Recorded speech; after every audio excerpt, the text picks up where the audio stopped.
Hey guys, want to do my quick bench review on the Mesa Tactical high tube adapter and recoil buffer for the Remington 870. I wanted to do this for everybody who's kind of looking at the kit. I realize it is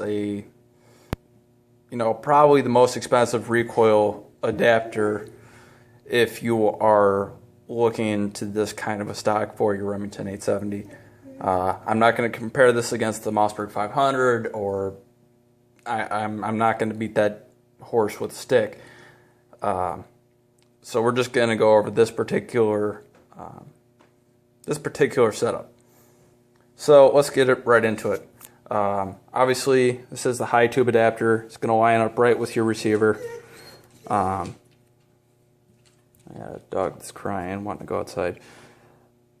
Fucking A. Okay, so you got your high tube mount. This is how it looks when you get it. And I'll kind of go into more of why I have this one in a minute. Your recoil buffer tube. These two pieces slide in and out of each other. Obviously, this is the male side, female side, and then your M4 6-position collapsible stock. Overall, really great product. Hoe grips, these feel really great. I am a lefty. I'm going to kind of go into some little things to think about if you're a lefty. But the hoe grips, they feel really nice. They're not biased. Really, really great feeling grips. Start going into a couple other things. If you are running a single point sling, this is a quick disconnect. They do include two of these that thread into that center where you could hook up your sling. So you can run one on either side if you think you're going to be shooting left-handed for a little while, then shooting right-handed for a little while, whatever your scenario is. But that is a possibility. You have your 9-inch rail. Really solid aluminum rail. And that kind of starts bringing me into the con of what I think about the whole kit, especially if you are planning on running that particular rail. What I noticed, this high tube adapter, if you look in here, you can kind of see it's grayish. That means it's obviously not a solid product. You can tell by the finish how it feels. This is not a CNC machined aluminum part. It is a cast or maybe even forged. But I believe it's cast because generally if you're forged, you don't need to use these threaded inserts. And as you can kind of start seeing, I kind of have one missing. So basically what happened is, before I got my Black Aces rail, I threw on that rail, just for shits and giggles. I knew I wasn't going to use it anyway, but I was going to throw it on. Why not? But there are threaded inserts in here. There's threaded inserts on the side too. And those are just there to make sure you don't strip out a cast thread, because then you're really fucked. So I screwed it on there. I wasn't gonna, if you'll look, there's 3 mounting holes for the receiver and then 2 for the back for the adapter. And I screwed it in. I guess I didn't bother playing with the spacers. But I actually screwed out one of the threaded inserts.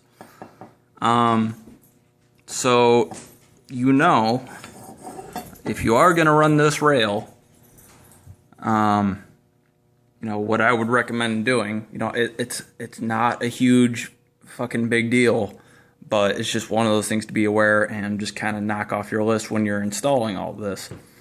Go ahead, run your screw in till it stops, back it out, and you should start backing out the threaded insert.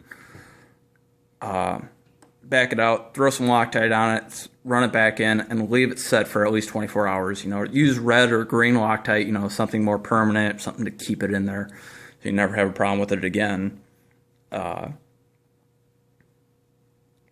it's just one of those things to be aware of.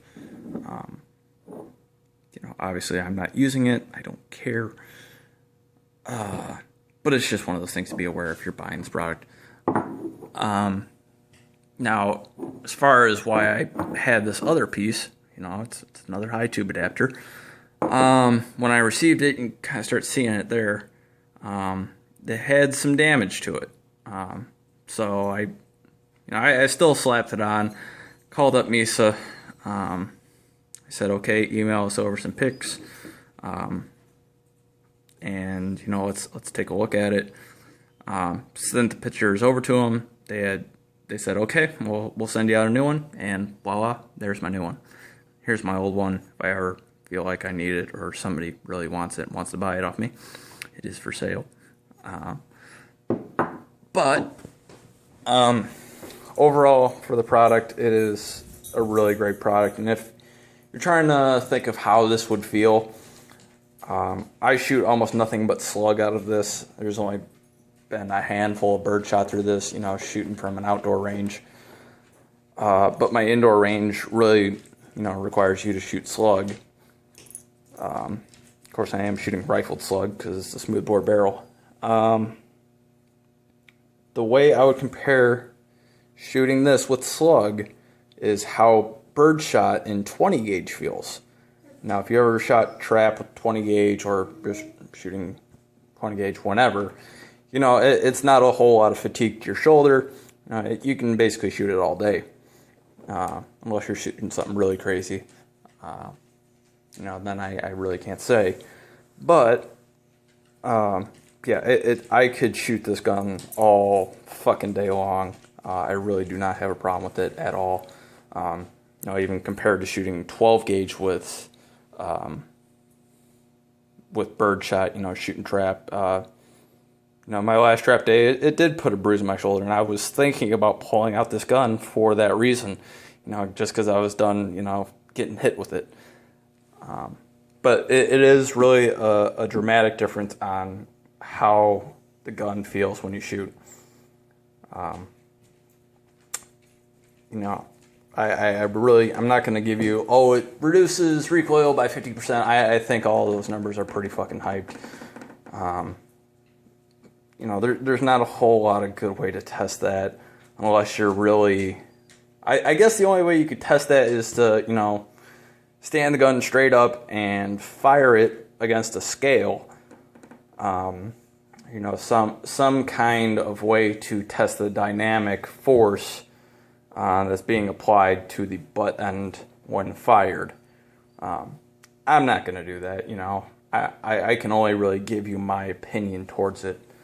One other thing I do want to point out, if you're going to run the high tube adapter, you're probably almost going to have to either run the 9-inch rail or run one of their side saddles and rails, or, you know, one of Black Ace's, you know, like mine.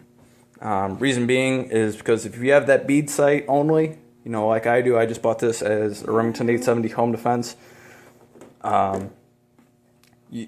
It's never going to quite line up or be as accurate with that bead sight as it could be. With this, you really have the higher sight picture. The